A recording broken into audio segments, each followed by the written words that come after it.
I'm Nana Akua. We have some breaking news here on GB News. Tim Davie, the Director General of the BBC, will announce his resignation this evening amid allegations of bias at the corporation. It is understood in a statement, Tim Davie says there have been some mistakes made, and as Director General, I have to take ultimate responsibility.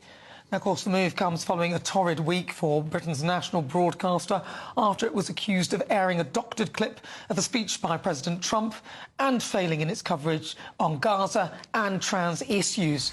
Also going, Deborah Turness. Now, she's the broadcaster's CEO of News. She has resigned. Now, this is a breaking story. We'll bring you all of that as and when it happens, and hopefully we'll get the actual resignation speech from Tim Davie as he does so, as we're expecting to hear that very shortly. Now, I can tell you now, I met Tim Davie a little while ago at a spectator party, and I told him, I'm Nana Akua from GB News. I work for the BBC. I used to work for you at the BBC, and he said, you make your bed. So joining me now, Josh Howie, who is with me. So this is a big story. The BBC have failed on matters of national and international importance, like getting the bomb wrong about the backfiring bomb that was actually fired by Hamas, like the documentary that they did using a Hamas operative. Anna, if we use examples, we would literally be here all night. We are talking... And it's a shame. It's so sad. Hundreds of pages of misinformation and some outright lies, and some of them, most damning of all, lies they actually knew to be lies. So I used to work at the BBC as well. I have always believed in the BBC ideals, but the fact is they've betrayed it. They've been betraying it now for at least the last 10 years or so, and it's come to this point simply because of hubris, because of arrogance, to believe that they were above criticism. And they have been pointed out on so many issues, on, as you say, on the trans issues, on issues to do with Gaza and Israel. Look, we've got Free Speech Nation a bit. We've got historians are coming in. They went to the BBC in 2022 and they said, look, you've misled the public on a bunch of these historical issues that are being taught to our children. And the BBC said, no, you're just pick and choosing, you're just cherry-picking here. These are from some of the leading historians in the world, and the BBC would not listen. So finally now we have accountability. Is it going to change anything? Is it going to change the culture? Frankly, I don't believe so. Certainly not within BBC News. That is an ideologically captured organisation that we are forced to pay for on pain of going to jail.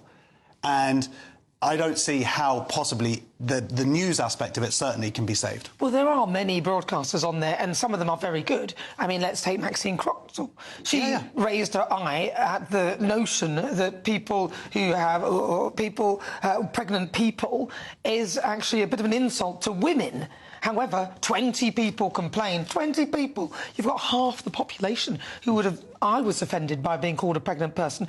It felt like an obliteration of the word woman, yet the complaint was upheld and Maxine's in trouble. But they're going to be... Absurd.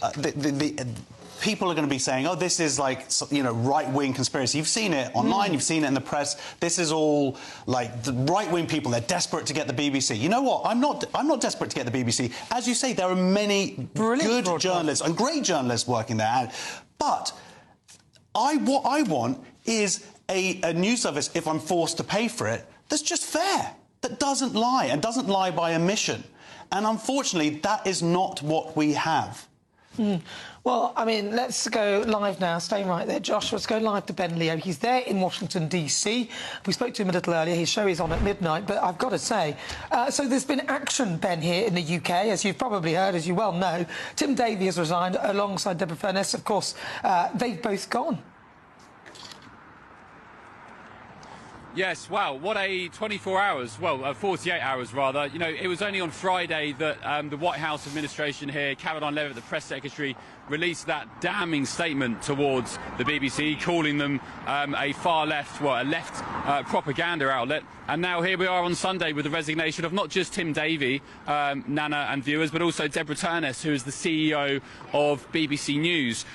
Davie, in his statement, which has just been released now on the BBC, says, in these increasingly polarised times, the BBC is of unique value and speaks to the very best of us. It helps make the UK a special place. Overall, it's delivering well, but it's time now, after 20 years at the BBC, to resign and to take ultimate responsibility for what's happened here. I think this is the right decision, Nana, solely because Tim Davie and the BBC chairman Samir Shah knew about this Panorama situation with the Trump video 6 months ago, way back in April. It was brought up as a serious issue, and they'd left it until now, until the White House finally said something. It was that exclusive line to the Telegraph newspaper on Friday, which really proved the nail in the coffin for Tim Davie and Deborah Turness, the BBC News CEO. And I just wonder, Nana, we're going to try and get this confirmed now in Washington, D.C. We're working hard to get this confirmed, but I wonder, did the White House say to the BBC, look, something needs to happen here, somebody needs to fall on their sword because we're not just going to let this slide? Rob Crilly, who is the Daily Telegraph journalist here in Washington, D.C., the Washington correspondent, he told me on the Late Show Live on, I think it was Friday evening, that the BBC's one of their Washington correspondents, they have many here actually because they're so flush with licence fee money, they said Gary O'Donoghue, who's one of the main Washington correspondents, was seen in the White House on Friday, on the day Caroline Levitt, the press secretary, gave that damning statement. I wonder if he was dragged in by the White House for a dressing down, maybe by Caroline Levitt, maybe by President Trump himself. And was it on that occasion that they said to Gary O'Donoghue, the Beebs correspondent, something needs to be done? It's all happened in a whirlwind 48 hours, but we'll try and get that confirmed and some more information for you ahead of the Late Show Live tonight at midnight here in the United States. All right, yeah, Ben Leo, wow. So thank you very much for that. Of course, yes, Ben will hopefully be joining us throughout the hour and his show at midnight.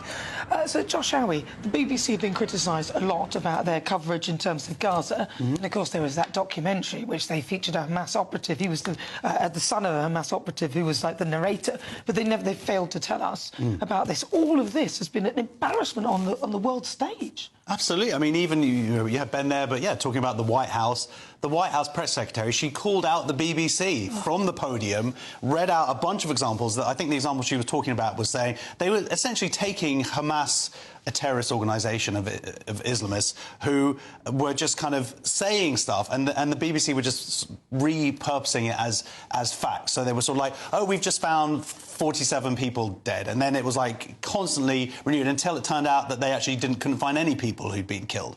It's humiliating for the BBC, and it's humiliating for the country, frankly. And what I have found, because I always flick through all the news channels to see what's going on, and when we were all talking about the economy and the situation we have with the dinghies, the boats, they kept talking about Gaza, and I'm thinking, look, I have sympathy for the people in Gaza, but I want you to focus on what's going on at home. They seem to make the news agenda about other things. We're not interested. More people were killed in the last week in Sudan than in the entirety of the Gaza-Israel war.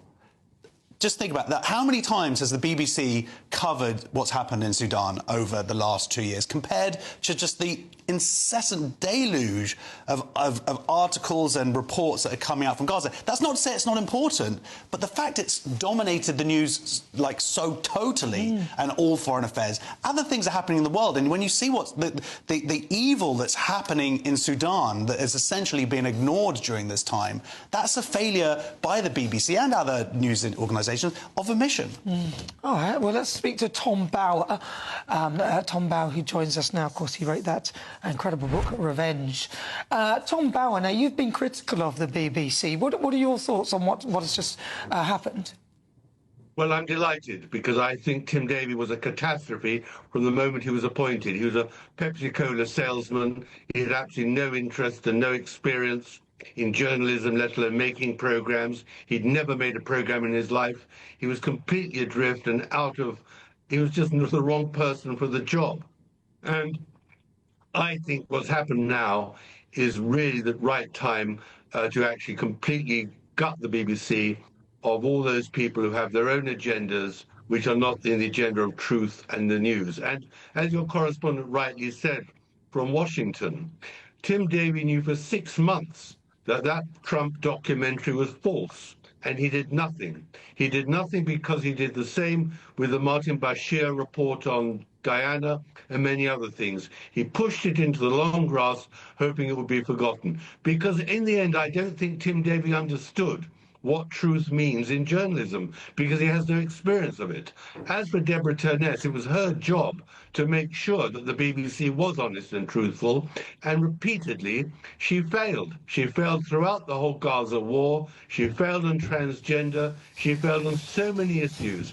It has been painful to watch and listen to BBC output, and I talk as somebody who worked for 26 years there, 10 years on Panorama. It has been painful to watch the BBC's standards crash under Tim Davie and under Deborah Turness. So hopefully now they can clean the stables and begin appointing people who know the difference between activism and agendas and the truth and proper reporting. So I've got hope now for tonight.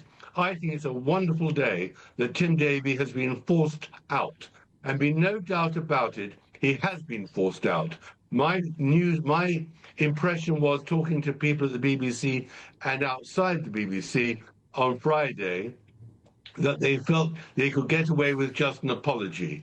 I think the pressure on Shah, who himself is just as gullible and responsible for what happened on the Trump program, because he was told by Prescott last May the truth, what had happened, how the BBC had distorted the Trump speech, and he also remained silent because he was fearful of change. He did not want change. He did not want to kick Tim Davie out because he felt it would disrupt the negotiations for the renewal of the BBC Charter.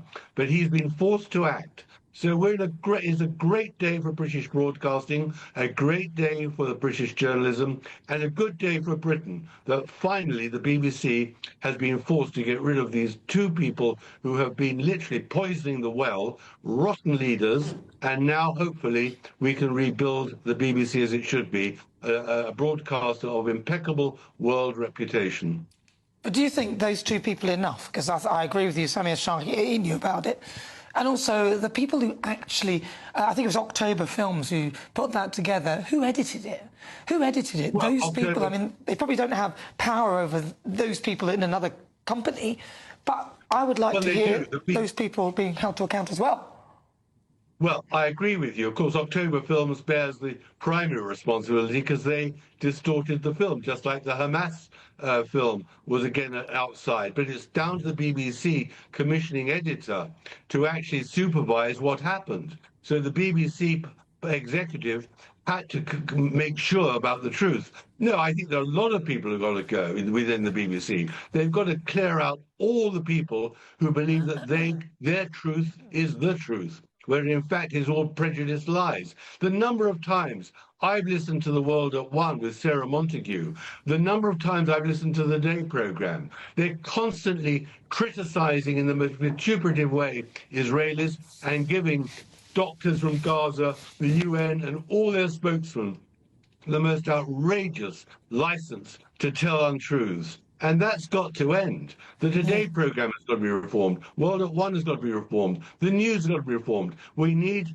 finally, to get some people in the BBC who know about telling the truth in an impartial way. And that is why today is a great day for all those who believe that what has gone on in the last few years has been an appalling travesty for our national broadcaster. Yeah, it's very sad because it's gone global simply because of the whole Donald Trump business as well. Thank you very much, Tom Bauer. Really good to talk to you. Thank you for your thoughts. Much appreciated.